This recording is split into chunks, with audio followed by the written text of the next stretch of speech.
ചില കണ്ടുമുട്ടലുകൾ വിധി മുൻകൂട്ടി എഴുതി വെച്ചവയാണ്. ചില ബന്ധങ്ങൾ പേരിടുന്നതിന് മുൻപേ ഹൃദയത്തിൽ വേരുറച്ചവയും. എന്നാൽ ഒരപരിചിതയുടെ വരവ് മനസ്സിൽ ഒളിഞ്ഞിരുന്ന അസൂയ ഉണർത്തുമ്പോൾ പ്രണയം പതിയെ അവകാശമായി മാറിത്തുടങ്ങും. Welcome to story. ചെകുത്താൻ്റെ പ്രണയം എപ്പിസോഡ് 9. ഋഷിയുടെ മറുപടിക്ക് കാത്തു നിൽക്കാതെ തൻ്റെ ഗൗരവക്കാരനായ ഭർത്താവിനെ നേരെ തൻ്റെ അടുക്കലേക്ക് വലിച്ചിഴച്ചുകൊണ്ട് ദേവിക ഒരു ബ്രേസ്ലെറ്റ് സ്റ്റാളിന് നേർക്ക് നടന്നു. അവൾക്കറിയാമായിരുന്നു അവൻ തൻ്റെ കൈകളിൽ ഒരു തടവുകാരനെ പോലെ ഒതുങ്ങുകയാണെന്ന്. ഇതിനെത്ര മോളെ? ഒരു ഫ്ലോറൽ ബ്രേസ്ലെറ്റ് കയ്യിലെടുത്തുകൊണ്ട് ദേവിക ചോദിച്ചു. ചേച്ചി, ഇതിന് വെറും 50 രൂപയുള്ളൂ. വിനയപൂർവ്വമായ ഒരു പുഞ്ചിരിയോടെ ആ കടയിലെ പെൺകുട്ടി മറുപടി നൽകി. പിന്നെ ഇതിനോ? ചിത്രശലഭത്തിൻ്റെ ആകൃതിയിലുള്ള മറ്റൊരെണ്ണം എടുത്തുകൊണ്ട് അവൾ വീണ്ടും ചോദിച്ചു. ചേച്ചി, ഇവിടെ എല്ലാത്തിനും 50 രൂപയുള്ളൂ. ശരി, എങ്കിൽ ഇതൊക്കെ പാക്ക് ചെയ്തോളൂ. വലിയൊരു വിലപിടിപ്പുള്ള ഷോപ്പിംഗ് നടത്തുന്ന മട്ടിൽ തലയാട്ടിക്കൊണ്ട് ദേവിക പറഞ്ഞു. തീർച്ചയായും അവൾക്ക് പണം ആവശ്യമായിരുന്നു. പക്ഷെ അവൾ എന്തിനാണ് വിഷമിക്കുന്നത്? വർഷങ്ങൾക്ക് ശേഷം പെട്ടെന്ന് തിരിച്ചിട്ടൊരു കുട്ടിയെ എന്ന പോലെ ഇപ്പോഴും അവളുടെ കൈകളിൽ മുറുകെ പിടിച്ചിരിക്കുന്ന ഒരു ജീവനുള്ള ATM മെഷീൻ തന്നെ അവളുടെ തൊട്ടരികിൽ നിൽപ്പുണ്ടല്ലോ. ദേവിക ചുണ്ടിൽ ഒരു കള്ളച്ചിരിയോടെ ഋഷിയുടെ നേർക്ക് തിരിഞ്ഞു. എന്നിട്ട് തൻ്റെ കൈപ്പത്തി അവൻ്റെ മുഖത്തിന് നേരെ നീട്ടിപ്പിടിച്ച് പൈസ. ഋഷി അവളെ തന്നെ രൂക്ഷമായി എന്നാൽ ഉള്ളിൽ നിറഞ്ഞ സ്നേഹത്തോടെ നോക്കി നിൽക്കുകയായിരുന്നു. തരുമോ പ്ലീസ്? അവൾ വീണ്ടും കെഞ്ചലോടെ ചോദിച്ചു. എൻ്റെ കയ്യിലെ ഈ പിടിയൊന്ന് വിടു ദേവിക, എന്നാലല്ലേ എനിക്കിതിൽ നിന്ന് പണം എടുക്കാൻ പറ്റൂ. ഋഷി ഗൗരവം വരുത്തി അവളോട് പറഞ്ഞു. അവൾ പതുക്കെ പിടിവിട്ടു. ഒടുവിൽ ഒരു ചെറിയ നെടുവീർപ്പോടെ അവൻ തൻ്റെ പാൻറ്റിൻ്റെ പോക്കറ്റിൽ കൈയിട്ട് വാലറ്റ് അവളുടെ കയ്യിലേക്ക് വെച്ചു കൊടുത്തു. പക്ഷേ ആ സമയം മുഴുവൻ അവൻ്റെ കാന്ത കണ്ണുകൾ തന്നിൽ തന്നെ തറഞ്ഞു നിൽക്കുന്നത് അവൾക്കറിയാൻ കഴിഞ്ഞു. അവൾ ആ പെൺകുട്ടിക്ക് പണം നൽകി. തൻ്റെ അമൂല്യമായ നിധികൾ വാങ്ങി ബാഗിൽ സുരക്ഷിതമായി വെച്ചു. ചിത്രശലഭങ്ങളും പൂക്കളും അവൾക്ക് ഏറ്റവും പ്രിയപ്പെട്ടവയായിരുന്നു. ഇപ്പോൾ അവ അവൾക്ക് മാത്രം സ്വന്തമാണ്. നോക്ക് ഋഷി, ഇത് എത്ര മനോഹരമാണെന്ന്. ബ്രേസ്ലെറ്റുകളും ഹെയർ പിന്നുകളും അവൻ്റെ മുന്നിൽ ഉയർത്തിക്കാട്ടുകൊണ്ട് ദേവിക കണ്ണുകൾ തിളക്കി പറഞ്ഞു. അവൻ വെറുതെ മൂളുക മാത്രമാണ് ചെയ്തത്. ദേവികയുടെ മനസ്സിൽ പെട്ടെന്ന് ദേഷ്യം ഇരച്ചേറി. നിങ്ങൾ ഒരിക്കലും എന്നെയും ഞാനുണ്ടാക്കുന്ന ഭക്ഷണത്തെ അഭിനന്ദിക്കാറില്ല. ഇപ്പോൾ ദാ ഈ ചിത്രശലഭങ്ങളെപ്പോലും. അവയെക്കുറിച്ച് എന്തെങ്കിലും ഒരു നല്ല വാക്ക് പറഞ്ഞൂടെ? അവൾ ദേഷ്യത്തോടെ വിളിച്ചു പറഞ്ഞു. ഇല്ല.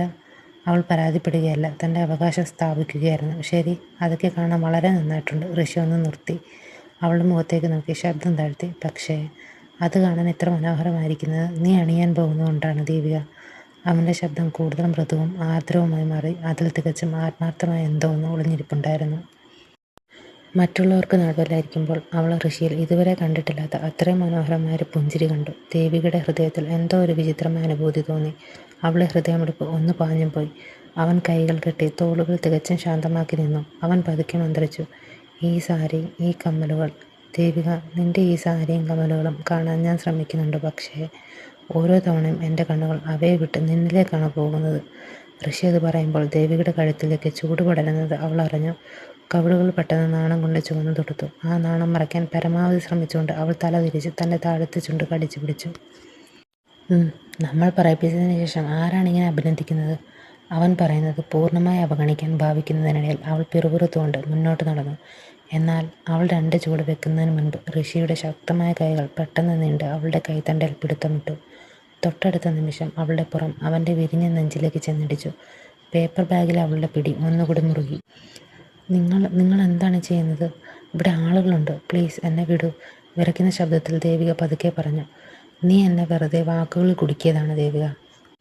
അവളുടെ കഴുത്തിന് പിന്നിൽ അവൻ പതുക്കെ മന്ത്രിച്ചു. അവൻ്റെ ചൂടുള്ള ശ്വാസം അവളുടെ കഴുത്തിൽ തട്ടിയപ്പോൾ അവളുടെ ശ്വാസം നിലച്ചു. ഹൃദയമെടുപ്പ് അതിവേഗത്തിലായി. ഞാൻ നിന്നെ അഭിനന്ദിക്കാതിരുന്നത് നിന്റെ അഴകിനെ വിവരിക്കാൻ ഈ ഭൂമിയിലെ വാക്കുകൾ വളരെ ചെറുതായതുകൊണ്ടാണ് ദേവു. അവൾക്ക് തടയാൻ കഴിയുന്നതിന് മുൻപ് ഒരു നേർത്ത നെടുവീർപ്പ് പുറത്തു വന്നു. അവൻ്റെ കൈകൾ അവളുടെ അരക്കെട്ടിന് ചുറ്റും പടർന്നു. വിരലുകൾ അവളുടെ വയറ്റിൽ പതുക്കെ തൊട്ടു. ദേവികയുടെ കണ്ണുകൾ പ്രണയത്താൽ താനെ അടഞ്ഞുപോയി. പ്ലീസ് എന്നെ വിടൂ. തികച്ചും വ്യത്യസ്തമായ ഒരു വികാരം കൊണ്ട് വിറയ്ക്കുന്ന ശബ്ദത്താൽ അവൾ വീണ്ടും മന്ത്രിച്ചു. ശരി, നീ പറയുന്നത് പോലെ. തൊട്ടടുത്ത നിമിഷം അവൾക്ക് ചുറ്റും ഒരു ശൂന്യത അനുഭവപ്പെട്ടു. അവൻ ശരിക്കും അവൾ പറഞ്ഞത് കേട്ട് അവളെ വിട്ടയച്ചിരുന്നു. ദേവിക പെട്ടെന്ന് കണ്ണുകൾ തുറന്ന് തിരിഞ്ഞു നോക്കി. പക്ഷേ ഋഷി അവിടെ ഉണ്ടായിരുന്നില്ല. ഒരു ദീർഘശ്വാസം എടുത്ത് അവൾ ആ ഹാളിനുടനീളം കണ്ണോടിച്ചു. ആളുകൾ ഇപ്പോൾ കുറഞ്ഞു വരികയായിരുന്നു. പക്ഷേ അവനെ എവിടെയും കാണാനില്ല. അവൻ എങ്ങോട്ടാണ് പോയത്? അവൾ മെയിൻ ഹാളിലേക്ക് നടന്നു. അവിടെ ഒരു കുട്ടിയെ കണ്ടു. മോളെ, ഒന്ന് നിൽക്കൂ. പറയൂ ചേച്ചി, ഋഷി ഭയ്യെ കണ്ടോ? അതെ, ഭയ്യ അങ്ങോട്ട് പോകുന്നത് ഞാൻ കണ്ടു. ഹാളിൻ്റെ അറ്റത്തുള്ള ഒരു വലിയ വാതിലിലേക്ക് ചൂണ്ടിക്കൊണ്ട് അവൾ പറഞ്ഞു. ശരി. അവൾ കാണിച്ചു കൊടുത്ത വാതിലിന് നേരെ ദേവിക നടന്നു. അത് തുറന്നു കിടക്കുകയായിരുന്നു. അവൾ ഉള്ളിലേക്ക് പോകണമോ അതോ വേണ്ടയോ എന്ന ചിന്തയിലാണ്. പക്ഷേ അവനെ കണ്ടെത്തിയില്ലെങ്കിൽ അവൾ എങ്ങനെ വീട്ടിൽ പോകും? ആ ചിന്ത അവളെ അലട്ടിയപ്പോൾ അവൾ പതുക്കെ മുന്നോട്ട് നടന്നു. കയ്യിലിരുന്ന പേപ്പർ ബാഗ് നെഞ്ചോട് ചേർത്ത് വെച്ച് അവളുടെ ഹൃദയമിടിപ്പ് വീണ്ടും വേഗത്തിലായി. നേരിയ വെളിച്ചം മാത്രമുള്ള മുറിയിലേക്ക് അവൾ കണ്ണോടിച്ചു. ആരുമില്ലായിരുന്നു അവിടെ. നിന്റെ ഭർത്താവിനെ തിരയുകയാണ് ദേവിക. ദേവികയുടെ കണ്ണുകൾ അത്ഭുതം കൊണ്ട് വിടർന്നു. അവൾ അറിയാതെ പെട്ടെന്ന് തിരിഞ്ഞു. ഒപ്പം കട്ടിയുള്ളവൻ്റെ നെഞ്ചിലേക്ക് ചെന്നിടിച്ചു. അവളുടെ നിയന്ത്രണം നഷ്ടപ്പെട്ട് കാലുകൾ തെന്നിമാറി. തറ അവളുടെ മുന്നിലേക്ക് ഉയർന്നു വരുന്നത് പോലെ അവൾക്ക് തോന്നി. ഒരു സെക്കൻഡ് കൂടി കഴിഞ്ഞാൽ അവളുടെ തല തറയിലിടിച്ച് കഠിനമായി പരിക്കേൽക്കുമായിരുന്നു. പക്ഷേ അത് സംഭവിക്കുന്നതിന് മുൻപ് ഋഷിയുടെ ശക്തമായ കൈ അവളുടെ അരക്കെട്ടിന് ചുറ്റും മുറുകെ പിടിച്ചുകൊണ്ട് അവളെ വീഴാതെ നെഞ്ചോട് ചേർത്ത് താങ്ങി നിർത്തി. അവൾ സ്തംഭിച്ചുപോയി. തറ അവൾക്ക് തൊട്ടു താഴെ വളരെ അപകടകരമായ രീതിയിൽ അടുത്തായിരുന്നു. ഹൃദയം കാതുകളിൽ ഇടിമുഴക്കുന്ന ശബ്ദത്തോടെ അവൾ ആഴത്തിൽ ഒരു ശ്വാസം എടുത്ത് മുകളിലേക്ക് അവൻ്റെ കണ്ണുകളിലേക്ക് നോക്കി. തീർച്ചയായും അതവൻ തന്നെയായിരുന്നു. ഞാനൊരു നിമിഷം നിന്റെ കണ്ണുകളിൽ നിന്ന് മറിഞ്ഞപ്പോഴേക്കും. അവളുടെ ശരീരത്തിൽ അവൻ്റെ ചൂടുള്ള ശ്വാസം തട്ടിക്കൊണ്ട് ആ പിടി ഒട്ടും അയക്കാതെ അവൻ പതുക്കെ മന്ത്രിച്ചു. നീ ഇതാ വീഴാൻ തുടങ്ങിയിരിക്കുന്നു. അവൾ അമ്പരന്ന് നിൽക്കുമ്പോൾ ആ ശക്തമായ പ്രണയ നിമിഷത്തെ ഭേദിച്ചുകൊണ്ട് ഒരു പുതിയ ശബ്ദം കേട്ടു. മധുരമുള്ള തേൻ പുരട്ടിയതുപോലുള്ള ഒരു സ്ത്രീ ശബ്ദം. ഋഷിജി, നിങ്ങൾ എന്തിനാണ് ഇവിടെ പുറത്ത് നിൽക്കുന്നത്? ദയവായി ഉള്ളിലേക്ക് വരൂ. ദേവിക ഞെട്ടി കണ്ണുകൾ ചിമ്മി അറിയാതെ ശബ്ദം കേട്ട ഭാഗത്തേക്ക് തിരിഞ്ഞു നോക്കി. അവിടെ ലളിതവും എന്നാൽ മനോഹരമായ ഒരു സാരി ധരിച്ച് മുടി കൃത്യമായി ഒതുക്കി വെച്ച് ചുണ്ടുകളിൽ മൃദുവായി പുഞ്ചിരിയുള്ള ഒരു സ്ത്രീ നിൽപ്പുണ്ടായിരുന്നു. അവരുടെ കണ്ണുകളിൽ ഒരു പ്രത്യേക പരിചയവും ആത്മവിശ്വാസവും പ്രകടമായിരുന്നു. അവൻ ആ സ്ത്രീയുടെ കൂടെ പുറത്തേക്ക് നടന്നു പോകുന്ന ദേവിക നോക്കി നിന്നു. അവൻ്റെ വാക്കുകൾ ഇപ്പോഴും അന്തരീക്ഷത്തിൽ തങ്ങി നിൽക്കുന്നുണ്ടായിരുന്നു. അവൻ എന്താണ് പറയാൻ ആഗ്രഹിച്ചതെന്ന് അവൾക്കറിയാമായിരുന്നു. അല്ലെങ്കിൽ അറിയാമെന്നാണ് അവൾ കരുതിയത്. പക്ഷേ എങ്ങനെയോ അവൻ്റെ ശബ്ദത്തിൽ അവൾക്ക് അയച്ചെടുക്കാൻ കഴിയാത്ത ഒരു രഹസ്യം ഒളിഞ്ഞിരിപ്പുണ്ടായിരുന്നു. ഒരുപക്ഷെ അവൾക്കത് അഴിച്ചെടുക്കാൻ താല്പര്യവുമില്ലായിരിക്കാം. ശരിയായ സമയം വരുമ്പോൾ ഒരുപക്ഷെ അതിനുള്ള ഉത്തരം ലഭിക്കുമായിരിക്കും. അതുവരെ അവ തിരിഞ്ഞു പോകാൻ അവൾ തയ്യാറായില്ല. ഏതുതരം ബന്ധമാണ് തങ്ങളെ തമ്മിൽ കോർത്തിണക്കിയതെന്ന് അവൾക്കറിയില്ലായിരുന്നു. അല്ലെങ്കിൽ തനിക്ക് വിവരിക്കാൻ കഴിയാത്ത വിധത്തിൽ അവൻ എങ്ങനെയാണ് തന്നെക്കുറിച്ച് ഇത്രയധികം മനസ്സിലാക്കിയതെന്നും അറിയില്ലായിരുന്നു. പക്ഷേ എവിടെയോ ഉള്ളിൻ്റെ ഉള്ളിൽ അവൾ അത് അനുഭവിച്ചറിഞ്ഞു. അവർക്കിടയിലെ ഒരു അദൃശ്യമായ നൂൽപ്പാലം, കാണാൻ കഴിയാത്ത എന്നാൽ അവഗണിക്കാൻ ഒട്ടും സാധിക്കാത്ത ഒന്ന്. വാതിലിലെ ഒരു മൃദുവായ മുട്ടലിലായിരുന്നു അവളെ അവളുടെ ചിന്തകളിൽ നിന്നും ഉണർത്തിയത്. പ്രായമായ ഒരു സ്ത്രീ വാതിൽക്കൽ നിൽപ്പുണ്ടായിരുന്നു. ചെറിയ ശരീരപ്രകൃതിയാണെങ്കിലും അവർ ഉറച്ചു നിൽക്കുകയായിരുന്നു. മോളെ, ഇതാ കുറച്ച് വസ്ത്രങ്ങൾ, അവർ ശാന്തമായ ശബ്ദത്തിൽ പറഞ്ഞു. ആ വാക്കുകൾ ദേവിക്ക് മനസ്സിലായില്ലെങ്കിലും അവരുടെ കൈകളിലിരുന്ന് മടക്കി വെച്ച വസ്ത്രക്കെട്ട് അവൾക്ക് കാര്യങ്ങൾ വ്യക്തമാക്കി തന്നു. അവർ അവൾക്കായി വസ്ത്രങ്ങൾ കൊണ്ടുവന്നതായിരുന്നു. ശരി. അവളൊരു ചെറിയ പുഞ്ചിരിയോടെ അവ സ്വീകരിച്ചുകൊണ്ട് മന്ത്രിച്ചു.